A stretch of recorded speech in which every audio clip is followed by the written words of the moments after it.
Sylvester Stallone, married to the mob and needing a divorce in the comedy Oscar. Terrorists take over a boys' prep school in Toy Soldiers.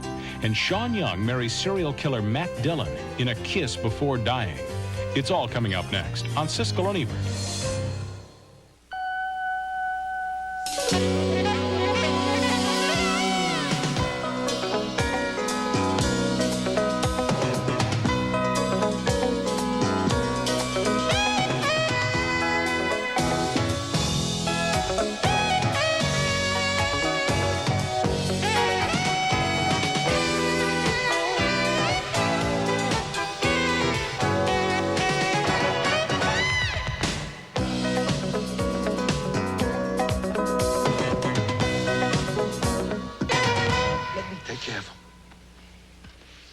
Are you still packing?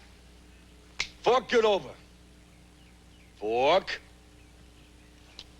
We're not in that business anymore. Sylvester Stallone plays another tough guy, but this time around he's in a comedy called Oscar. It's one of the new movies we're going to be reviewing this week on Siskel and Ebert, plus a 50th anniversary salute to the great Citizen Kane. I'm Roger Ebert of the Chicago Sun-Times. And I'm Gene Siskel of the Chicago Tribune, and our first film is Oscar, and this comedy accomplishes something few films do, and that is makes a very funny comeback after a nearly disastrous opening 20 minutes.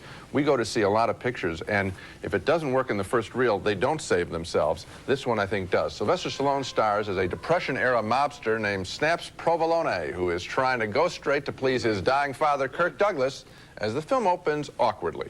Swear. In front of your family, in front of Padre Clemente, in front of Jesus Cristo, in front of the Madonna. What? Swear, you become honest man. Give up the shameful life. Well, Pop. It's kind of lame and obvious, and not much better is another early scene where a young mob accountant, Vincent Spano, asks Stallone for his daughter's hand in marriage. My daughter? How do you know my daughter? Actually, Spano is in love with a young woman who isn't Snaps' daughter. She's only pretending to be. The real daughter is a whining pill played by Marisa Tomei. You're not gonna marry that monkey. You're gonna marry the man I picked out for you, Bruce Underwood III. I don't want to marry Bruce Underwood. He's a snob and he's got pimples. After all that, though, the movie Oscar finally gets rolling with some very funny scene-stealing supporting players, a couple of fastidious, quarreling tailors, the Finucci brothers, played by Martin Ferrero, and the chameleon-like Harry Shearer. Snaps complains to them about his need for his daughter to find a husband, and she's told him, falsely, that she's pregnant. No, look at us. We already married. See, we married real good. I've got 10 bambinos. You got 8. You don't got 10 bambinos. I got 10 bambinos. Oh. I got Anna Maria. I got Salvatore. I got Fabrizio. I got Antonio. I got Mario. I got Big Luigi. I got Little Luigi. Oh, by the way, congratulations on your daughter marrying Bruce Underwood. Don Amici has a cameo as a priest, and here we meet briefly the film's funniest character, a language tutor, Dr. Poole, played by Tim Curry, assigned to help Snaps snap up his vocabulary. She's not marrying him anymore. What? Well, that's a shame. But she's young. Someday she'll find the right one. She's found the right one. Who? Dr. Poole. Dr. Poole? Hello? Now the film is cooking, and we get a clever, fast-talking scene between Snaps and his dumbest henchman, talking about daughters and marriages and pregnancies and identical suitcases full of money and jewels and women's underwear. No, you blockhead. He stole it, then he gave it back to me. Why'd he give it back to you? To buy back the jewels. What jewels? The jewels he stole from me. He stole jewels from you, too? Yeah, so he could marry my daughter. Lisa. Not Lisa, Teresa. How come nobody's never met this daughter, Teresa? Because she's not my daughter, capiche? Yeah. Your daughter's not your daughter. And the cash that used to be the jewels is now your underwear. Now you got it. I got it. I don't even know what I'm talking about. I'm not sure if a scene like that works out of context, but within the film, that stuff is very funny. Oscar is a funny throwback to the tightly written, lickety-split comedies of the 30s, and it is very funny at times. It's a pleasure to encounter a script and a storyline that has been really well thought out. This is based on a French play and a movie, and the adaptation is terrific. Stallone is just okay, I think, as the lead, but it's the supporting cast, all these crazies that are constantly walking in and out, that really recommend Oscar. You know, you put your finger right on it. This movie started slowly. I am not a fan of comedies about gangsters set in the early 30s with all of the running boards on the cars and the fedora hats and everything. This stuff has been done so often, I'm sitting there thinking, boy, this is really a dog, you know, and then I laughed. And then I laughed again. Then the Finucci brothers came in, and I really started laughing. And then when Tim Curry comes in as that Dr. Poole, the elocution coach, I was laughing and then at the end of the movie, I sat there and I said, I don't know how this movie did it, but it did just what you said it did. It turned itself around. It's a good movie. It's a funny movie. It really is. It doesn't happen very often, and I don't think it was set up to turn itself around. I think the comedy was very bad with the Kirk Douglas slapping Stallone and all this sort of stuff. Doesn't work at all. Stallone, I think, doesn't have the best comedy time. Stallone's character has to be the center of things, in a way. Stallone has to kind of stand there and be the straight man, and they just keep throwing one character after another at him. It's a thankless role, and I think he does just fine. Well, except that when he runs up the stairs, like, he runs too fast. He doesn't run like a mobster. He runs like Rocky Balboa. I mean, I think that's a mistake. Let him do it. That's okay. Our next movie is named Toy Soldiers. And this one, for me, was one of those movies where you get the feeling the filmmakers must have screened a lot of other movies before they made this one, and they borrowed and plundered everything they thought would possibly work. The movie stars Sean Astin as the leader of a bunch of troublemakers at a private school for kids who've been thrown out of other schools. The dean, played by Lou Gossett, catches him selling booze to the other students. Who's next? If you're gonna kick me out, kick me out. Don't make me look like a narc to my friends. If we expelled you, that'd make 4 prep schools in 4 years. You're trying for the Guinness Book of Records? Then the school is occupied by desperate terrorists. Their leader, played by Andrew Divoff, holds these kids hostage to put pressure on federal prosecutors who have jailed the leader's father, a South American drug lord. Of course, it's up to the kids to figure out a way to outsmart these terrorists. We need to find out everything about these guys that are holding us. How many of them there are, what kind of guns they have, all that stuff. And needless to say, the message of the movie is one made familiar by countless other films. The troublemakers in peacetime are the heroes in war. I may not rely on Billy getting to class on time, but I would rely on this. Why? Because he's got guts. He's a leader. You can see that he's thought this thing through. You know, if Billy says he can do it, I gotta believe he can.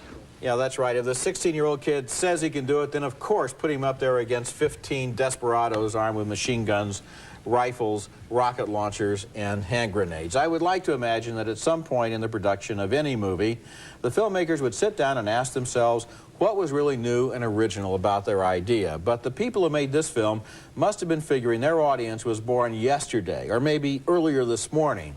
This is a screenplay that could have been ordered over the phone from the used movie store. Every single character, idea, and so-called surprise is recycled right out of the graveyard of Hollywood formulas. I think in a phrase, this is as bad as it gets. When I sat there, I mean, I thought, this is really crass. This is really cheap.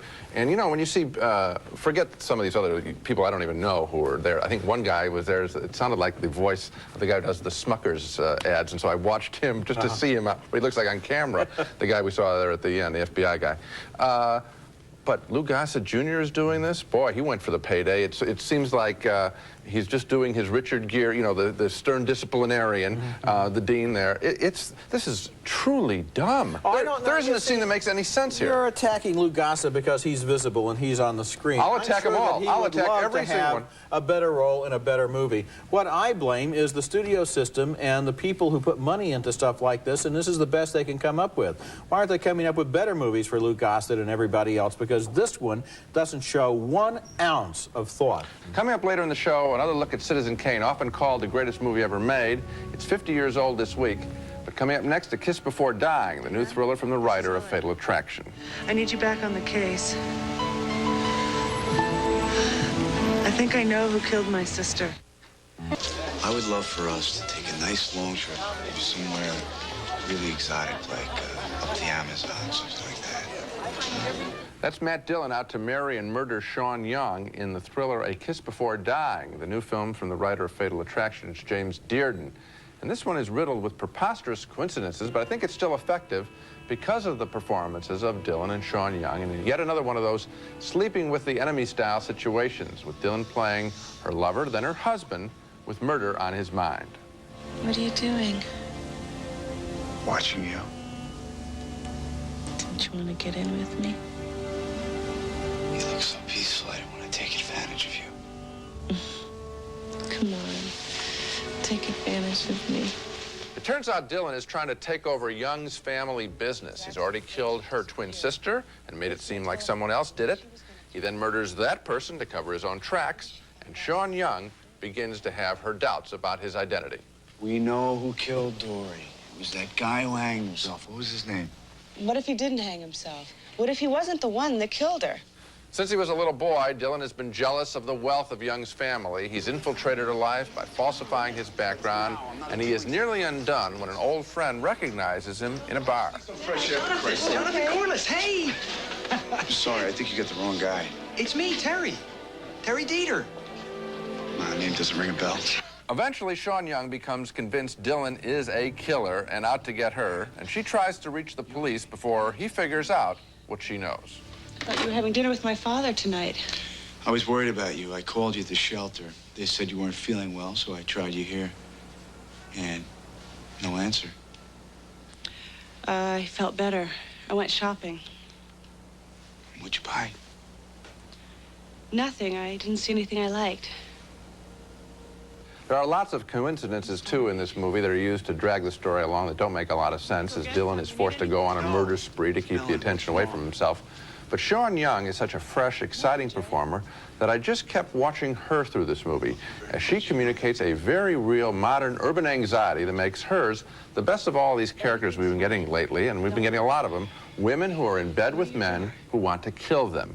Matt Dillon is fine as always in a film where the acting is a whole lot more subtle than the story. It is. You know, this story comes right out of the 40s melodrama, the film noir movie that's kind of put together in, you know, sort of a way where we can see the whole gimmick, I think, is that we know so much more than the woman, and that's why we're involved, because we know the whole story and she doesn't, and so she can't see coincidences and connections that we can.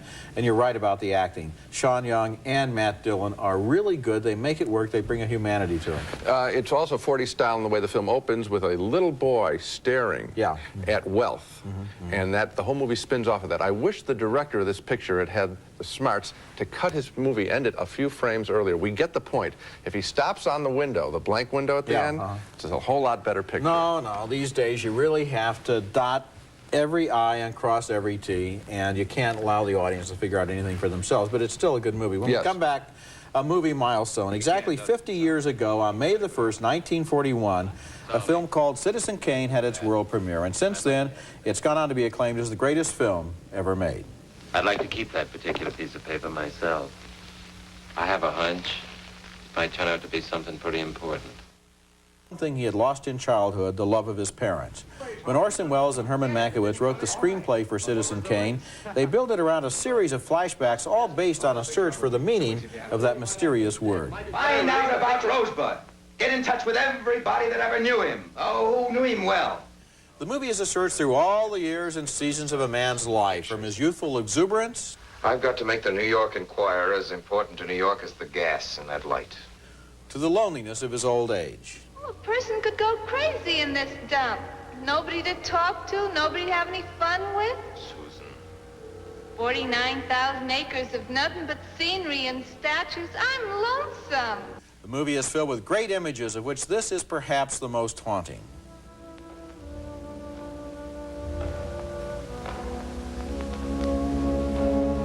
And it uses great filmmaking shorthand to condense the entire story of a disastrous opening night at the opera into one shot, this shot.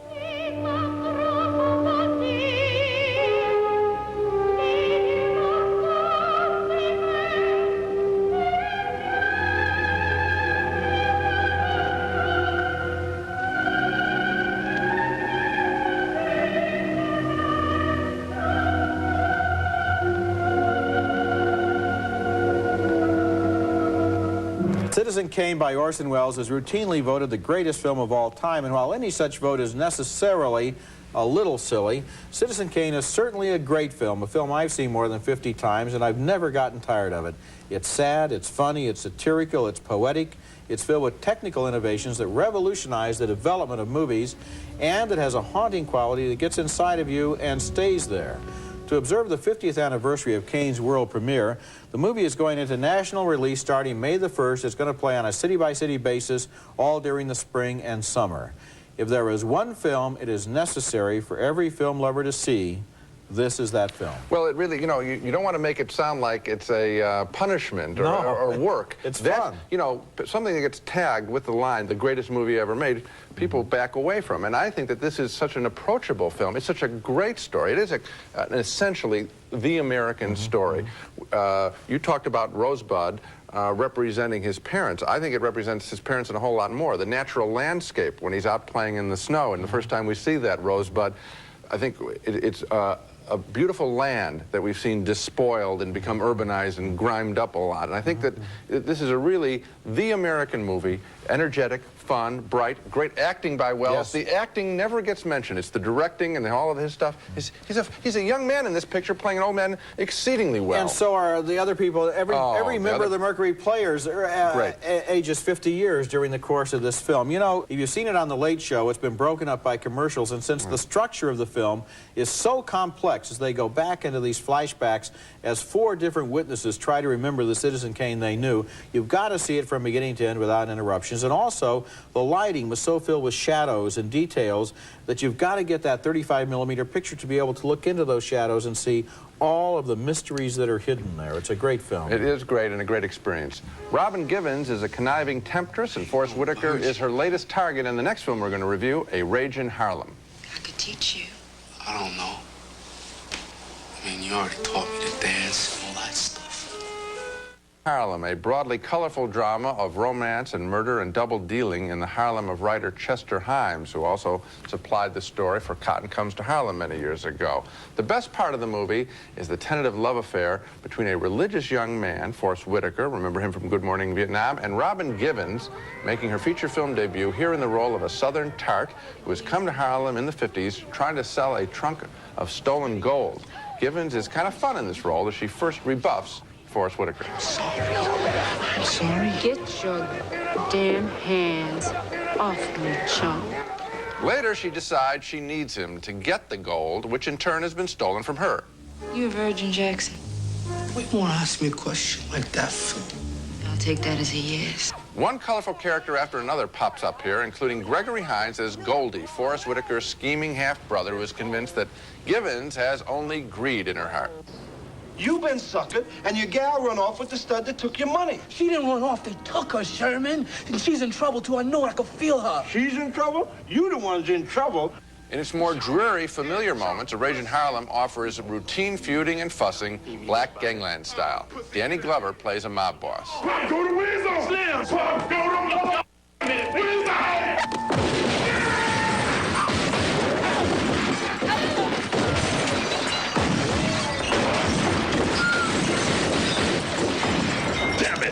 A little of that goes a long way, and there are a lot of scenes like that where the characters swear at each other with a vengeance, and quite often in this movie I thought that the 4-letter words were way, way over the top. Yet at its core, A Rage in Harlem is a rather sweet love story, and that's what I like about the film. I just wish there was more of that and less of the gunplay and the foul language. I think the problem came at the screenplay level. I think Chester Himes gave them so many characters, such a rich canvas of characters to work from, that they didn't realize that in a film, which really has to be a little bit less complicated than a novel, they should have started leaving some of them out. The story of Forrest Whitaker and Robin Givens is interesting because the Whitaker character is original and amusing, and we like him, and we like the fact that we don't know if he can trust this woman or not. But then every time the door opens, 6 more guys come in, and they all have their own concerns, and after a while, you really have to be taking notes to keep the plot of this movie straight. So it doesn't really keep your attention from beginning to end because it is too complicated, and the key characters are not on the screen enough. That's what you're sitting there saying, I want these sweet characters, and I'm getting the gunplay and the foul language. When we come back, our video pick of the week, the story of a lonely man accused of murder. Pick of the week, a movie you might enjoy watching at home on cassettes or discs. And my pick this week is a film that was second on my list of the 10 best films of last year, right there between Goodfellas and Dances with Wolves. It's called Monsieur Hire, and it's a French film about a lonely little man who lives alone in a room and fantasizes about the young woman who lives opposite him until one day there's a murder in the neighborhood and the harmless recluse is suspected of the crime. Monsieur Hire is based on a crime novel by the great Georges Simenon, and it's a fascinating study of the human personality. This is a wonderful movie. I think you'd enjoy watching it. Now let's take another look at the movies we reviewed this week. We both voted thumbs up for Oscar, the screwball farce directed by John Landis and filled with hilarious character performances. But it's 2 thumbs down for Toy Soldiers, the formula movie about terrorists in a military school. 2 thumbs up for A Kiss Before Dying, especially for the performances of Sean Young and Matt Dillon.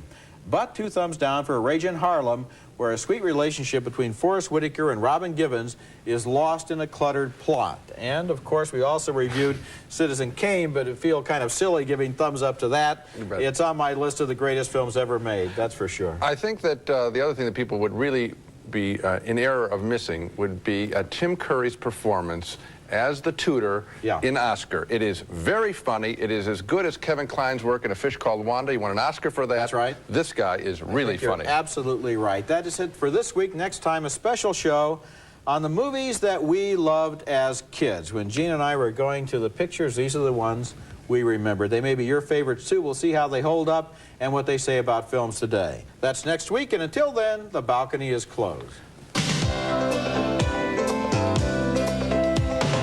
Style Plus, a new shampoo and conditioner in one, with 3 conditioning levels, 1 affordable price.